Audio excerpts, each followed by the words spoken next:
జూబ్లీహిల్స్లో మాగంటి గోపీనాథ్ గారు ఉండేవారు. అనారోగ్యం దృష్ట్యా తను మరణించడం జరిగింది. అయితే తన సతీమణికి ఇప్పుడు మాగంటి సునీత గారికి కేసీఆర్ గారు టికెట్ ఇచ్చారు ఎమ్మెల్యేగా.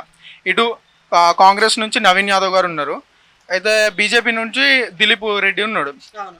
మీరు ఎవరికి మద్దతు ఇస్తారు? అంటే ఎవరికి ఓటేద్దాం మీరు అనుకుంటున్నారు? మేము నవీన్ అన్నకి ఓటేద్దాం అనేసి అనుకున్నాం. నవీన్ అన్న అయితే ఎప్పటి నుంచో తెలుసు, అందరికి మంచి ఇది చేస్తాడు. నవీన్ అన్న రావాలని అనుకుంటున్నాం మేమైతే.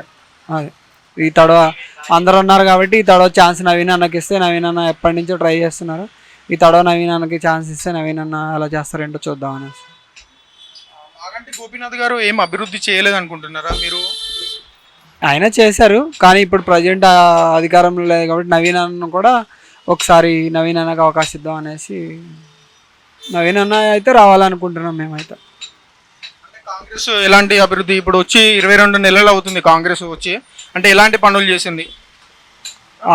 హైడ్రా అని అవని ఇవని కొంచెం మైనస్ అయింది, కానీ కాంగ్రెస్కి హైడ్రా అవి లేకుండా పేదలు బాగా ఇబ్బంది పడ్డారు. అది లేకుండా మిగతా అని చేసినా బాగానే ఉంటుంది.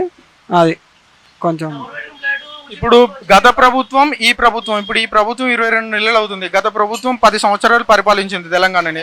గత ప్రభుత్వానికి 22 నెలల పాలనకి ఏమన్నా మధ్య డిఫరెంట్? పరిపాలన అయితే టీఆర్ఎస్దే బాగుండేది. వీళ్ళు వచ్చారు కాబట్టి వీళ్ళు కొంచెం హైడ్రా అనేది అని కొంచెం జనాల్ని, సామాన్య ప్రజల్ని ఇబ్బంది పెట్టారు. కానీ ఈ ఏరియా కాన్స్టిట్యూషన్ అయితే నవీన్ అన్న రావాలని అనుకుంటున్నాం. పార్టీ పరంగా సంబంధం లేకుండా నవీన్ అన్న రావాలని కోరుకుంటున్నాం.